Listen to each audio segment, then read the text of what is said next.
Hi there, it's Courtney from the Style and Substance series with JCPenney. I am so excited to be back with y'all. We have done bar in my living room. We have done a HIIT workout out in my backyard. And today, welcome to my kitchen. Friends, I am here because I have the perfect workout for you. So I know what you're thinking. I have heard so many of these perfect workouts and the one thing you should do every day. This one is real. This is by far the one thing that I believe you should do every day. So before I show you what it is, before I show you the workout, let me tell you what it's gonna do. It's gonna work your upper body. It's gonna work your core. It's gonna work your quads. It's gonna work your seat. It's gonna work your entire body. You need zero equipment. You need zero fancy space, hence my kitchen, and we'll get to that. And it is truly the best workout. So I'm going to give you a second. You can grab a piece of paper. You can bookmark this workout right now. You know it's going to be exactly what you need. And you can go ahead and just pay attention to the next, 12 seconds. Ready? Okay, here it is.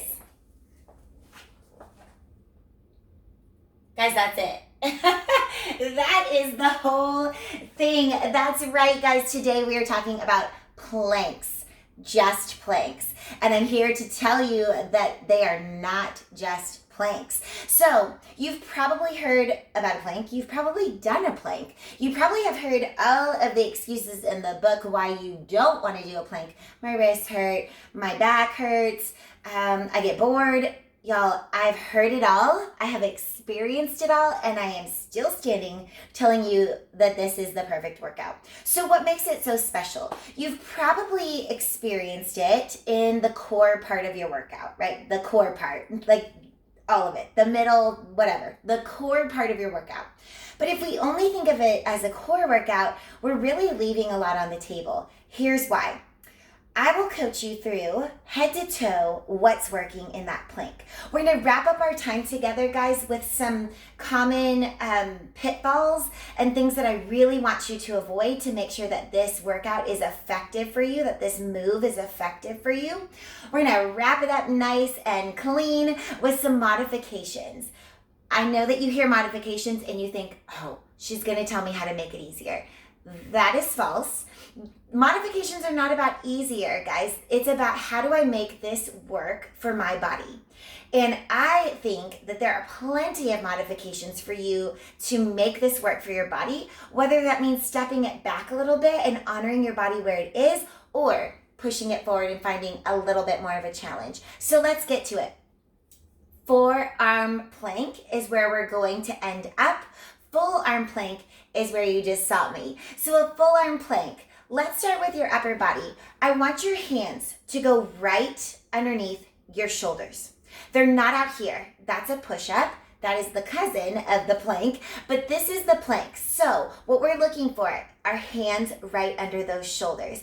I like to take my hands out or my fingers out nice and wide to get more of a pushing sensation. So why the plank and the push-up are related are because we're pushing that ground away. We're engaging those shoulders and not in a way where they're kissing in the back. So when we think about what's going on in our upper body, you may see people doing planks and they're retracting their shoulders. So they're squeezing their shoulder blades together in the back.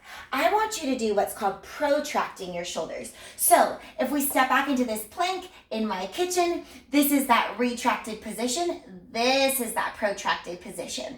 So we're pushing that ground, that earth, that stove away, and that's what's forcing that rounding in your shoulders. Why is the plank named the plank? Gold stars available right here, friends. That plank is what your body should be doing. Your body should look like a board, a flat board, meaning that we're not dipping in the middle, we're not hiking up our shoulders, we're not hiking up our tailbone at all. Everything is up and in. So think about that with every single muscle group that we work through. Up and in. So when we think about those shoulders, one thing that's going to help you a lot, friends, is think about opening jars.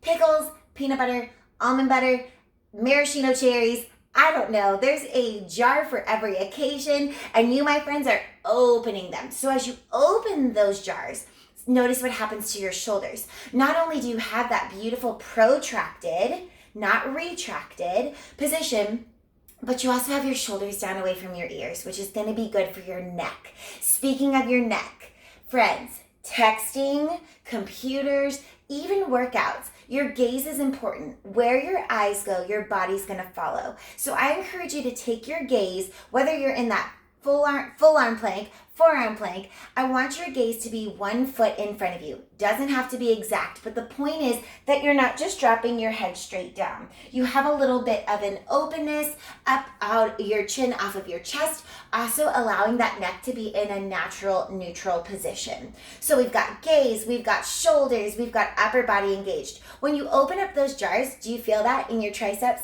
Back of your arms are working too, so it's not just core. But speaking of core, that is the star of the show. I want you to think about your navel, your belly button, pulling into your spine. If that doesn't make sense to you, rib cage, tuck it up and under. Once again, that up and under, right? So tucking that navel up and under means that you're pulling that core in. Once again, common pitfall is to drop that belly down, to sink that belly down. Feels kind of good for a second, won't feel good later. Pull that navel in. Now you've got protection through your lower back. That's partly why we're always engaging our core, to protect our lower back. So we've got that core pulled in. Because you are holding yourself up, you are not only engaging your transverse abdominis, which are your main abdominal muscles, you're also engaging your obliques, which support your side body and support that TVA, or transverse abdominis, not the least of which is also working your rectus core, your lowest abdominal muscle. So everything is working here, which is why the plank is normally a core exercise. But we're not done. Oh wait, there's more. Now we're thinking about those quads pulling up and off of your knees. We're also thinking about your seat, squeezing your glutes together in, right? Up and in. Once again, up and in. So we're not thinking about squeezing your glutes this way. I want them squeezed in. You'll notice when you do that how much more activation you have in your core, because everything's coming into that midsection to work. Your glutes are your powerhouse muscles. Might as well use them. Last but not least, friends, you're shooting energy out through your heels. That is if you are in that on your toes full arm plank. There are so many modifications, ways to make this work for you. So let's talk about that. Wrists.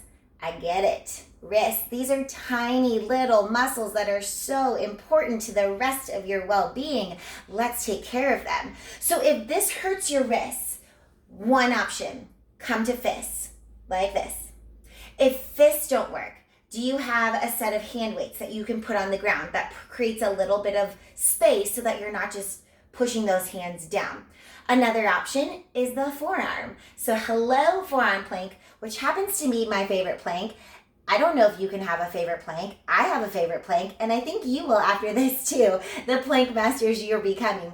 I love the forearm plank. There's more surface area here. So what is a forearm plank before I get any further? It's a plank on your forearms. So demonstrating right here on my kitchen counter, also on the ground, same thing. This part of your forearms on the ground. Still shooting energy out through your heels, still pulling quads off of your knees, still squeezing glutes in, still engaging that core. I'll tell you what, friends, try that full arm plank and then try that forearm plank. What's the difference?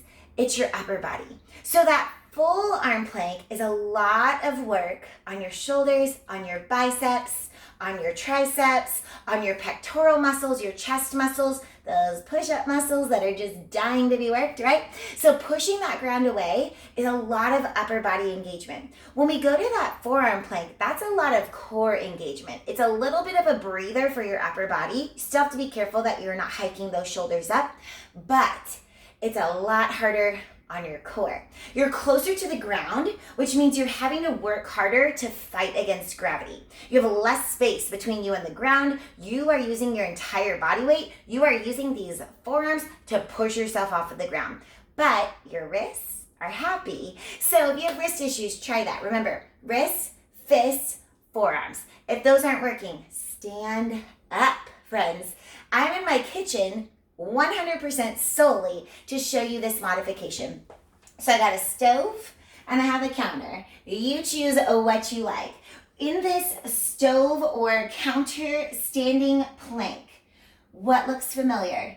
Everything, right? Everything looks familiar. My shoulders are still down, or I'm sorry, my hands are still down underneath my shoulders. My shoulders are still down away from my ears. My pectoral muscles are involved, my biceps, my triceps, all of that's involved. My core ain't slacking. It is not giving in here. Everything is pushing up and in, pushing that ground away, pushing that counter away. Energy is still shooting out through my heels. There's so much going on here that is all the good stuff that we want out of that plank.